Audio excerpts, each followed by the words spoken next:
ಮಾಧ್ಯಮದ ಗೆಳೆಯರೇ, ಇಂದು ಈ ರಾಜ್ಯದಲ್ಲಿ 2 ವಿಷಯದ ಬಗ್ಗೆ ನಾವು ಪತ್ರಿಕಾಗೋಷ್ಠಿಯನ್ನು ಕರೆದಿದ್ದೇವೆ.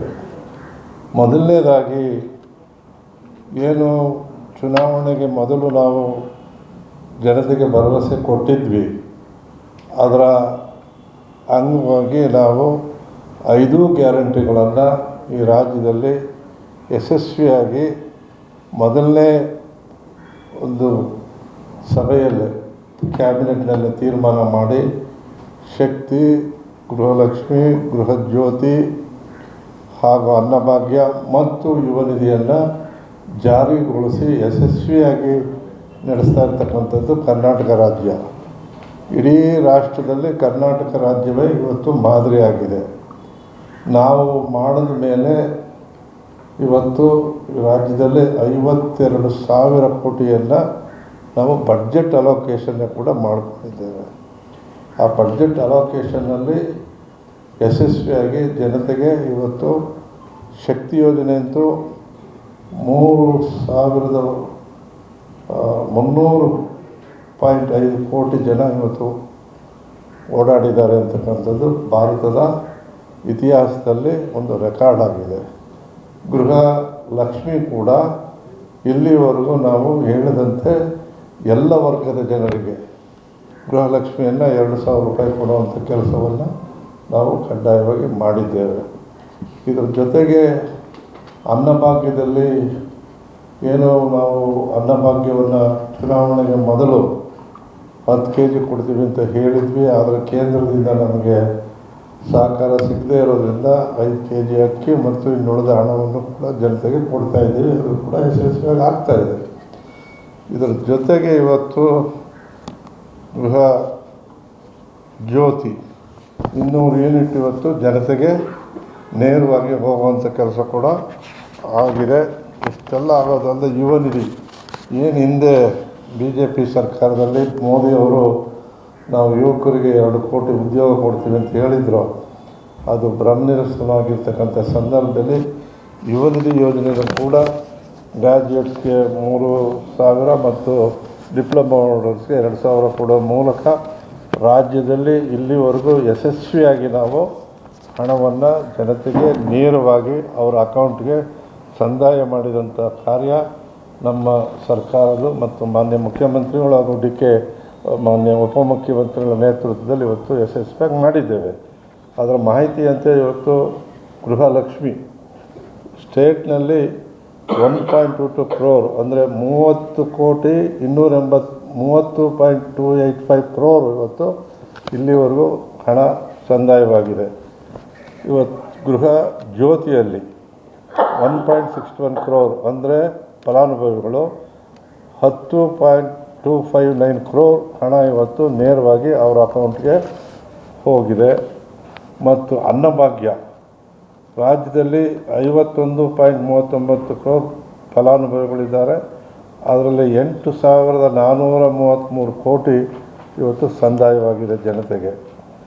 ಶಕ್ತಿ ಯೋಜನೆ ಅಡಿಯಲ್ಲಿ ಕೂಡ ಇವತ್ತು ನಮಗೆ 371 ಕೋಟಿ ಫಲಾನುಭವಿಗಳಿಗೆ, ಅದರಲ್ಲಿ 7,696 ಕೋಟಿ ಇವತ್ತು ನಮ್ಮ ಜನತೆಗೆ ಹಣ ಸಂದಾಯ ಆಗಿದೆ. ಈ ಮಾಹಿತಿ ತಮಗೆ ನಾನು ಈ ಮೂಲಕ ಕೊಡ್ತಾ ಇದ್ದೇನೆ. ಯುವ ನಿಧಿ ಸ್ಟೇಟ್ನಲ್ಲಿ 1.77 lakh ಫಲಾನುಭವಿಗಳಿಗೆ 650 ಕೋಟಿ ಹಣವನ್ನು ನಾವು ಸಂದಾಯ ಆಗಿದೆ. ಯಾವುದೇ ಇದರಲ್ಲಿ ಗೊಂದಲ ಇಲ್ಲ. ಪ್ರಥಮವಾಗಿ ಎಲ್ಲವೂ ಕೂಡ ನೇರವಾಗಿ ಮಧ್ಯವರ್ತಿಗಳಿಲ್ಲದೇ ಫಲಾನುಭವಿಗಳಿಗೆ ಹೋಗ್ತಾಯಿದೆ.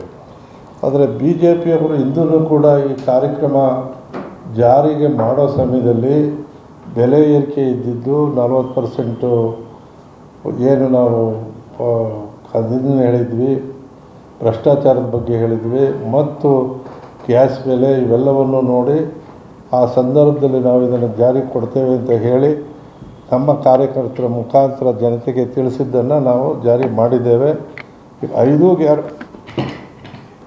5 ಗ್ಯಾರಂಟಿಗಳು ಜನತೆಗೆ ತಲುಪಿದೆ.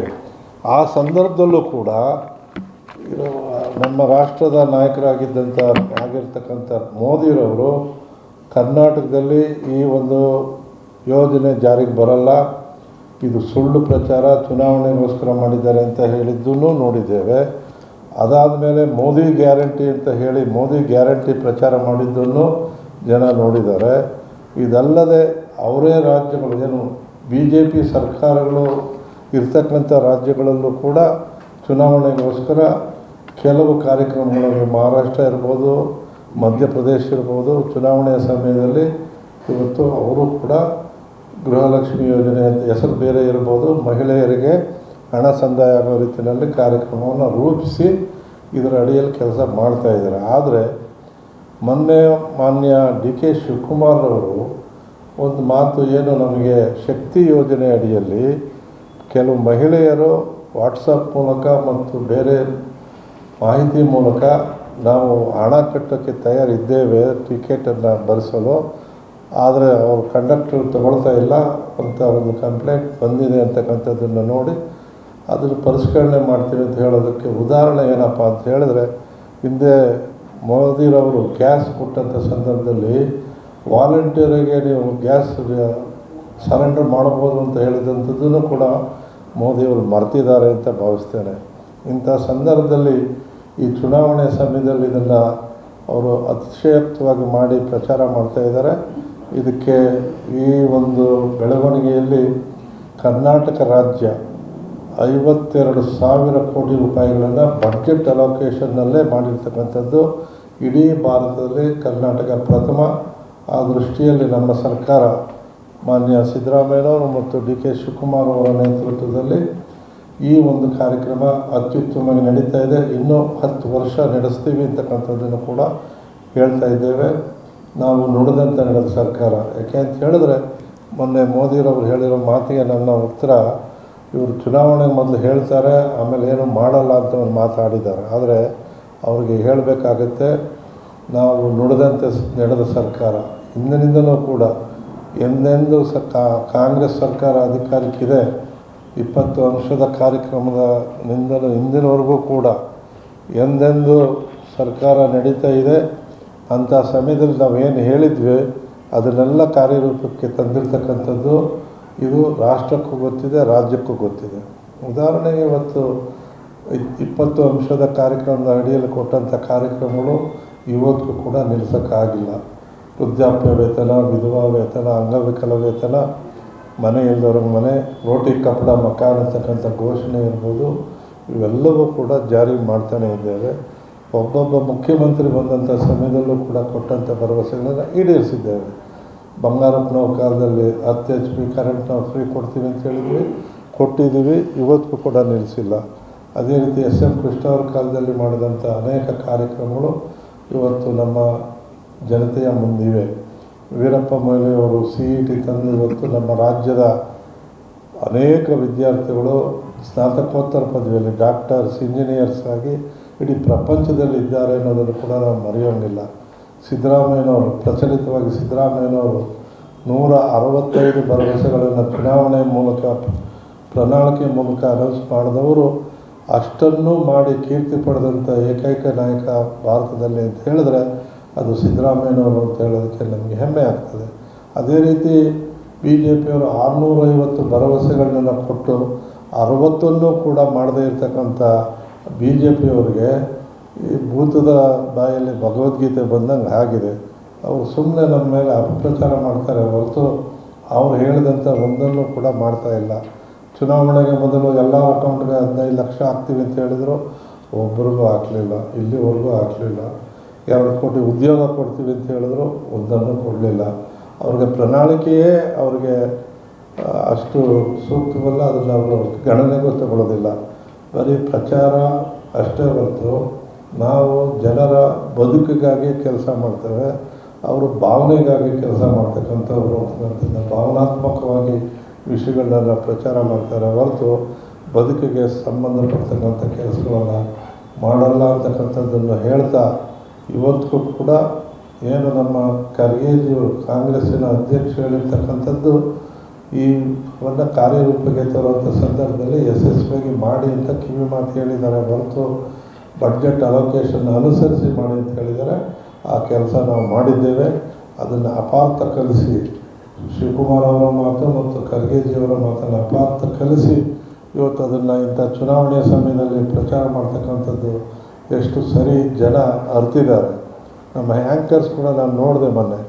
ಜನತೆಗೆ ಕೇಳೋದು ಎಂಥ ಪ್ರಶ್ನೆ ಅಂತ ಹೇಳಿದ್ರೆ, ನಿಮಗೆ ಈ ಸರ್ಕಾರ ಗೃಹಲಕ್ಷ್ಮಿ ನಿಲ್ಲಿಸ್ಬಿಡ್ತಾರೆ, ಏನು ಮಾಡ್ತೀರಮ್ಮ ಅಂತ ಕೇಳಿದ್ರೆ ಏನು ಹೇಳ್ತಾರೆ? ನಿಲ್ಲಿಸ್ಬಾರ್ದು ಅಂತ ಹೇಳ್ತಾರೆ ಹೊರತು ನಿಲ್ಲಿಸ್ತೀವಿ ಅಂತ ಹೇಳಿದಂಥ ಯಾವುದಾದ್ರೂ ಮುಖ್ಯಮಂತ್ರಿನೂ ಇಲ್ಲ, ಉಪಮುಖ್ಯಮಂತ್ರಿನೂ ಇಲ್ಲ, ನಾವು ಇಲ್ಲ, ರಾಜ್ಯದ ಯಾವುದೇ ಮಂತ್ರಿಗಳು ಹೇಳಿಲ್ಲ. ಆದರೆ ನಿಲ್ಲಿಸ್ತೀವಿ ಅಂತಲೇ ಕೇಳಕ್ಕೆ ಹೊರಟಿದ್ದಾರೆ ಮಾಧ್ಯಮದವರು. ಅವ್ರಿಗೂ ಕೂಡ ಈ ಮೂಲಕ ಕೇಳ್ಕೊಳ್ತೇನೆ, ನಿಜ ಸ್ಥಿತಿಯನ್ನು ಜನತೆಗೆ ತಿಳಿಸುವಂಥ ಕೆಲಸ ಆಗಲಿ ಅಂತ ಆಶಿಸಿ ತಮ್ಮೆಲ್ಲರಿಗೂ ನನ್ನ ಮಾತನ್ನು ಹೇಳಿ, ಮತ್ತು ಈ ವಕ್ಫ್ ಪ್ರಾಪರ್ಟಿ ಬೇರೆ ವಿಷಯವನ್ನು ಮೊನ್ನೆ ಉಗ್ರಪ್ಪನವ್ರು ಮಾತನಾಡ್ತಾರೆ. ಖಂಡಿತ ಮೊನ್ನೆ ಅವ್ರಿಗೂ ಕೂಡ ಬಂದಿದೆ, ನಾನೇ ಇದ್ದೀನಿ. ಮೊನ್ನೆ ರಿಲೀಸು ಮಾಡಿಸಿದ್ವಿ. ಮೊದಲು 2 ತಿಂಗಳು ನಿಂತಿತ್ತು, ಅದನ್ನು ಮತ್ತೆ ರಿಲೀಸ್ ಮಾಡಿಸಿದ್ದೇವೆ. ಬೇರೆ ಜನ ಈಗ ಏನಾಗುತ್ತೆ, ಬಡವರು ಬಂದು ಯಾರೂ ಮಾತನಾಡೋಲ್ಲ, ಇದನ್ನು ವಿರೋಧ ಮಾಡೋರು ಮಾತನಾಡ್ತಾರೆ. ಅದಕ್ಕೆ ಉತ್ತರ ಕೊಟ್ಟಿದ್ದೇವೆ, ಡಾಕ್ಯುಮೆಂಟ್ ಇದೆ, ಇಲ್ಲಿವರೆಗೂ ಕೊಟ್ಟಿದ್ದೇವೆ. ಅದು ಕೆಲವು ಕಡೆ ಇಡೀ ರಾಜ್ಯದಲ್ಲೆಲ್ಲ ದುಡ್ಡು ರಿಲೀಸ್ ಆಗಿದೆ. ಕೆಲವು ಕಡೆ ಈಗ IT ರಿಟರ್ನ್ಸ್ನವ್ರು ಇದ್ದಾರೆ. IT ರಿಟರ್ನ್ಸ್ದು ಡಾಕ್ಯುಮೆಂಟ್ ಬಂದಿರೋದ್ರಿಂದ ಸ್ವಲ್ಪ ಜನ ನಿಲ್ಲುತ್ತೆ. GST ಅವ್ರದ್ದಿದೆ, ಆ GST ಅವ್ರದ್ದು ಒಂದು ಸ್ವಲ್ಪ ತೊಂದರೆ ಆಗಿದೆ. ಬಿಟ್ಟರೆ ಕರೆಕ್ಟ್ ಮಾಡಿಸ್ತಾ ಇದ್ದೀವಿ. ಇಲ್ಲ, ಪ್ರೋಸೆಸ್ ನಡೀತಾ ಇದೆ. ಎಲ್ಲೆಲ್ಲಿ ಯಾವ್ಯಾವ ಜಿಲ್ಲೆಯಲ್ಲಾಗುತ್ತೋ ಆ ಜಿಲ್ಲೆಯ ಡಾಕ್ಯುಮೆಂಟ್ ತರಿಸಿ, ಅಲ್ಲಿ ನಮ್ಮ ಅಧ್ಯಕ್ಷಗಳಿದ್ದಾರೆ, ನೆಟ್ವರ್ಕ್ ಇದೆ, ಮಾಡ್ತಾ ಇದ್ದೇವೆ. CEO is chief executive officer of Zilla Panchayat is the liaison officer and governance. ನಮ್ಮ ರಾಜ್ಯದ 5 ಜನ additional chief secretaries are with me. We are updating the things. Thank you. ಯಾವುದೋ ಹೇಳಿದ್ದಾರೆ, ಏನು ಹೇಳಿದ್ದಾರೆ? ಒಂದು ನಿಮಿಷ, ಅಪಾರ್ಥ ಅಂತ ಹೇಳಿದ್ರೆ ಏನು ಅರ್ಥ ಅಂದರೆ, ಅವ್ರನ್ನ ನಾನು ನೋಡಿದೆ, TV ವಿಲೂ ನೋಡಿದೆ, ಅವ್ರು ಮಾತಾಡೋ ಜೊತೆಲೂ ಮಾತಾಡಿದ್ದೇನೆ. ನನಗೆ ಬಂದ ಮಾಹಿತಿಗಳು ಏನಪ್ಪ ಅಂತ ಹೇಳಿದ್ರೆ, ಕೆಲವು ಜನ ಮಹಿಳೆಯರು ವಾಟ್ಸಪ್ ಮೂಲಕ ಬೇರೆ ಬೇರೆ ರೀತಿಯಲ್ಲಿ ನಾವು ಟ್ರಾವೆಲ್ ಮಾಡುವಾಗ ಟಿಕೆಟ್ ತಗೊಳ್ಳೋಕ್ಕೆ ಸಿದ್ಧರಿದ್ದೇವೆ, ನಾವು ಹಣ ಕಟ್ತೇವೆ, ಆದರೆ ಕಂಡಕ್ಟರ್ಸ್ ರೆಫ್ಯೂಸ್ ಮಾಡ್ತಾ ಇದ್ದಾರೆ ಅಂತ ಹೇಳಿದ ಮಾತಿಗೆ ಅದ್ರ ನೋಡಿ ಚೆಕ್ ಮಾಡ್ತೀವಿ ಅಷ್ಟೇ ಹೇಳಿರೋದು. ನಿಲ್ಲಿಸ್ತೀವಿ ಅಂತ ಹೇಳಿಲ್ವಲ್ಲ.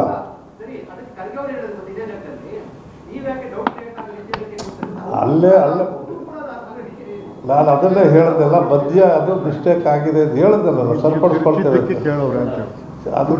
ಅದರಿಂದ ನಾನು ಹೇಳದ್ದಲ್ಲ. ಈಗ ಹೇಳದಂಥ ಮಾತು ಸ್ವಲ್ಪ 1 ಸೆಕೆಂಡ್ ಸ್ವಲ್ಪ ಹೇಳ್ತೇನೆ. ಆಯಿತು, ಈಗ ಖರ್ಗೆ ಅವ್ರು ಆಯಿತು, ಒಂದು ಉತ್ತರ ಕೊಡ್ತೇನೆ. ಇದಲ್ಲ ನಿಮ್ಮ ಪ್ರಶ್ನೆ ಬಗ್ಗೆ ಪೂರ್ತಿ ಮಾಡಬೇಕಾದ್ರೆ ಮಾತಾಡ್ತೇನೆ, ಪೂರ್ತಿ ಮಾಡಿ.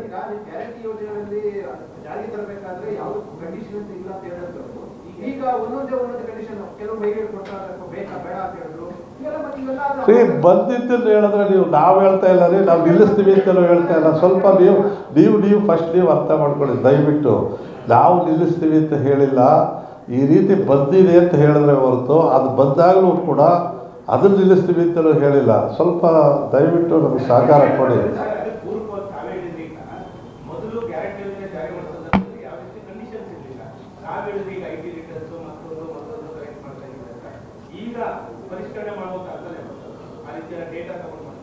ಅದಕ್ಕೆ ನಾವು ಕೊಡುವಂಥ ಸಂದರ್ಭದಲ್ಲಿ, ಈಗ ಫಲಾನುಭವಿಗಳು ಆಯ್ಕೆ ಮಾಡುವಂಥ ಸಂದರ್ಭದಲ್ಲಿ ಬಂದಂಥ ತೊಗೊಳಕ್ಕಂದ್ರೆ ಸರಿಪಡಿಸ್ತಾ ಇದ್ದೀವಿ ಅಂತ ಹೇಳಿ, ಅದು ನಿಲ್ಲಿಸ್ತೀವಿ ಅಂತ ಹೇಳಿದ್ರೆ ನಿಲ್ಲಿಸೂ ಇಲ್ಲ, ನಿಲ್ಲಿಸ್ತಾನೂ ಇಲ್ಲ, ಕೊಡ್ತಾ ಇದ್ದೀವಿ. ಅದನ್ನು ಕೊಟ್ಟಿದ್ದೇವೆ, ಇಲ್ಲ ಈಗಲೂ ಕೊಟ್ಟಿದ್ದೇವೆ.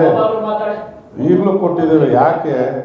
ಉದಾಹರಣೆಗೆ ಶಿವಮೊಗ್ಗ ಹೋಗಿದ್ದೆ ನಾನು. ಶಿವಮೊಗ್ಗ ನಾನು KDP ಮೀಟಿಂಗ್ ಅಟೆಂಡ್ ಮಾಡಿದೆ. ಅಲ್ಲಿ ಬಂದಂಥ ಮಾಹಿತಿ ಪ್ರಕಾರ ಅವ್ರಿಗೆ 1,000 ರೂಪಾಯಿ GST ಕಟ್ಟಿದ್ರು ಕೂಡ ಅವ್ರು ನಿಲ್ಲಿಸ್ಬಿಟ್ಟಿದ್ರು. ಅದನ್ನು ಸರಿಪಡಿಸಿದ್ದೀವಿ. ಆ ರೀತಿ ಆ ಕೆಲಸ ಯಾವುದೇ ಒಂದು ಕಾರ್ಯಕ್ರಮ ತಂದಂಥ ಸಂದರ್ಭದಲ್ಲಿ 100ಕ್ಕೆ 100 ಒಂದೇ ತಿಂಗಳಲ್ಲಿ ಒಂದೇ ವರ್ಷದಲ್ಲಿ ಆಗಲ್ಲ.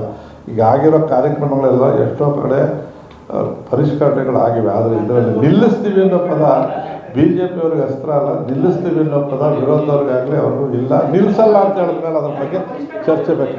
ಪರಿಷ್ಕರಣೆ ಮಾಡಿಲ್ಲ ರೀ, ಇಲ್ಲ ಮಾಡಲ್ಲ, ಅದು ಚರ್ಚೆ ಮಾಡ್ತೀವಿ. ಮೀಟಿಂಗ್ ಆಗಬೇಕು. CM ಈಗೇನಿದೆಯೋ ಇದ್ರಲ್ಲಿ ನಡ್ಕೊಂಡು ಹೋಗ್ತೀವಿ. ಚುನಾವಣೆ ಸಮಯದಲ್ಲಿ ಇದನ್ನು ಪ್ರಚಾರಕ್ಕೆ ಬಿಡ್ತಕ್ಕಂಥದ್ದು ತಪ್ಪು ಅಂತ ನನ್ನ ಭಾವನೆ. 53,000 ಚಿಲ್ಲರೆ ಕೋಟಿಯನ್ನು ಡೆವಲಪ್ಮೆಂಟ್ಗೂ ಕೊಡ್ತಾ ಇದ್ದೇವೆ. ಎಲ್ಲ ಕಡೆ ಕಾರ್ಯಕ್ರಮ ನಡೀತಾ ಇವೆ. ಇದು ಸರಿಯಾದಂಥ ಮಾತನ್ನು ಪ್ರಧಾನಮಂತ್ರಿಗಳು ಇದನ್ನು ಹೇಳ್ತಕ್ಕಂಥದ್ದು ನಾವು ಖಂಡಿಸ್ತೇವೆ. ಇದು ಸರಿಯಾದ್ದಲ್ಲ. ನಮ್ಮ ರಾಜ್ಯದಲ್ಲಿ ಇವತ್ತು ಯಾವ ಭಾಗದಲ್ಲಿ ಕೆಲಸ ನಿಂತಿದೆ ಎಲ್ಲ ಭಾಗದಲ್ಲೂ ನಾವು ಮಾಡ್ತಾ ಇದ್ದೇವೆ. ನಾವು ಸರಿಯಾಗಿದ್ದೇವೆ. ಕಬ್ರಿಸ್ತಾನ್, ಮಸೀದಿ ಮತ್ತು ದರ್ಗಾ ಈ ಜಾಗಗಳು ಮಾತ್ರ ಒಳಗೊಂಡಿರ್ತದೆ. ಇದನ್ನು ಹೊರತುಪಡಿಸಿ ಮಹಾರಾಜರು ಕೊಟ್ಟಂಥ ಜಾಗಗಳು, ಜಹಾಗೀರ್ ಕೊಟ್ಟಿರ್ತಕ್ಕಂಥ ಜಾಗಗಳಿವೆ. ಇನ್ನು ಅನೇಕ ಇನಾಮತಿ ಬೇರೆ ಬೇರೆ ಜಾಗಗಳಿವೆ. ಅವುಗಳೆಲ್ಲವೂ ಕೂಡ ವಕ್ಫ್ ಪ್ರಾಪರ್ಟಿ ಆಗೋಕ್ಕೆ ಕಷ್ಟ ಆಗುತ್ತೆ. ಯಾಕೆಂದರೆ ಅವರು ರೈತರ ಪರವಾಗಿರ್ತಾರೆ. ರೈತರು ಅದ್ರ ಮೇಲೆ ಇರೋದ್ರಿಂದ ಅದನ್ನು ಕ್ಲೈಮೂ ಮಾಡ್ತಾಯಿಲ್ಲ ವಕ್ಫ್ ಬೋರ್ಡ್ನವರು. ಇದನ್ನು ಹುಟ್ಟಾಕ್ದವರೇ ಬಿ ಜೆ ಪಿ ಆಡಳಿತದಲ್ಲೇ ನೋಟಿಸ್ ಕೊಟ್ಟಿರ್ತಕ್ಕಂಥದ್ದು. ಇದು ಕ್ರಿಯೇಷನ್ನು. ಅದರಿಂದ ವಕ್ಫ್ ಪ್ರಾಪರ್ಟಿಗೂ ಮತ್ತು ರೈತರು ಉಳ್ತಾ ಇರ್ತಕ್ಕಂಥ ಭೂಮಿಗೂ ಸಂಬಂಧ ಇಲ್ಲ. ಅದು ಡಾಕ್ಯುಮೆಂಟ್ಸ್ ಇಲ್ಲಿವೆ. ನೋಟಿಸ್ ಕೊಟ್ಟಿರ್ತಕ್ಕಂಥದ್ದು ಕೂಡ BJP ಸರ್ಕಾರದ ಸಮಯದಲ್ಲಿ ಇರ್ತಕ್ಕಂಥದ್ದು ಕೂಡ ನಾನು ತಮಗೆ ಕೊಡ್ತೇನೆ. ಇದು ಸರ್ಕಾರದ ಆದೇಶದ ಮೇಲೆ ಕೇಂದ್ರ ಸರ್ಕಾರದ ಇದು ಥರ ಉದ್ದೇಶದಿಂದ ಮಾಡಿದಂಥ ಕಾರ್ಯ ಹೊರತು ಇದು ನಮ್ಮ ಸರ್ಕಾರ ಮಾಡಿರ್ತಕ್ಕಂಥದ್ದಲ್ಲ, ಕಾಂಗ್ರೆಸ್ ಅವರ ಸರ್ಕಾರದ ಕಾರ್ಯ ಅಲ್ಲ ಅಂತಕ್ಕಂಥದ್ದನ್ನು ಸ್ಪಷ್ಟಪಡಿಸ್ತೇವೆ. ಇದು ಚುನಾವಣೆಗೋಸ್ಕರ ಈ ರೀತಿ ಗೊಂದಲ ಉಂಟು ಮಾಡೋದೇ BJPಯವರ ಒಂದು ಕಾರ್ಯ. ಅದರಲ್ಲಿ ತೊಡಗಿದ್ದಾರೆ. ಇದನ್ನು ನಾವು ಖಂಡಿಸ್ತೇವೆ. ಇದು ಮೋದಿಯವ್ರಿಗೂ ಹೋಗಬೇಕಾದ ಅವಶ್ಯಕತೆ ಇರಲಿಲ್ಲ. ಅವರು ಕೂಡ ಗ್ಯಾರಂಟಿ ಬಗ್ಗೆನೂ ಮಾತಾಡ್ತಾ ಇದ್ದಾರೆ, ಇದು ಮಾತಾಡ್ತಾ ಇದ್ದಾರೆ. ಆದರೆ ಅವರು ದೇಶದ ಅಭಿವೃದ್ಧಿ ಬಗ್ಗೆ ಮಾತಾಡಿದಂಥ ಯಾವುದೇ ವಿಷಯಗಳಿಲ್ಲ. ಮೋದಿಯವರು ಹುಡುಕೋದೆಲ್ಲ ಉದಾಹರಣೆಗೆ ಹರಿಯಾಣ ಚುನಾವಣೆ ಸಮಯದಲ್ಲಿ ಅವ್ರು ಮಾಡಿದಂಥ ಭಾಷಣ ಇವತ್ತು ಕೂಡ ನಾನು ಉಗ್ರಪ್ಪನವ್ರು ಕಣ್ಣಮ್ಮ ಮಾಡಿದ್ವಿ. ಕರ್ನಾಟಕದಲ್ಲಿ ದಲಿತರಿಗೆ ಅನ್ಯಾಯ ಆಗ್ತಾಯಿದೆ, ದಲಿತರ ಜಮೀನು ಕಿತ್ಕೊಳ್ತಾ ಇದ್ದಾರೆ, ದಲಿತರ ಹಣ ದುರುಪಯೋಗ ಆಗ್ತಾಯಿದೆ ಅಂತೇಳಿ ಹರಿಯಾಣದಲ್ಲಿ ಭಾಷಣ ಮಾಡೋದು. ಇದು ಬುರುಡೇದಾಸರ ಪರಿಸ್ಥಿತಿ ಆಗಿದೆ ಅಂತಕ್ಕಂಥದ್ದು ಏನು ನಮ್ಮ ಉಗ್ರಪ್ಪನವ್ರು ಹೇಳಿದ್ರು, ನಾನು ಕೂಡ ಅದನ್ನು ಸಮರ್ಥಿಸ್ತೇನೆ. ಧನ್ಯವಾದ.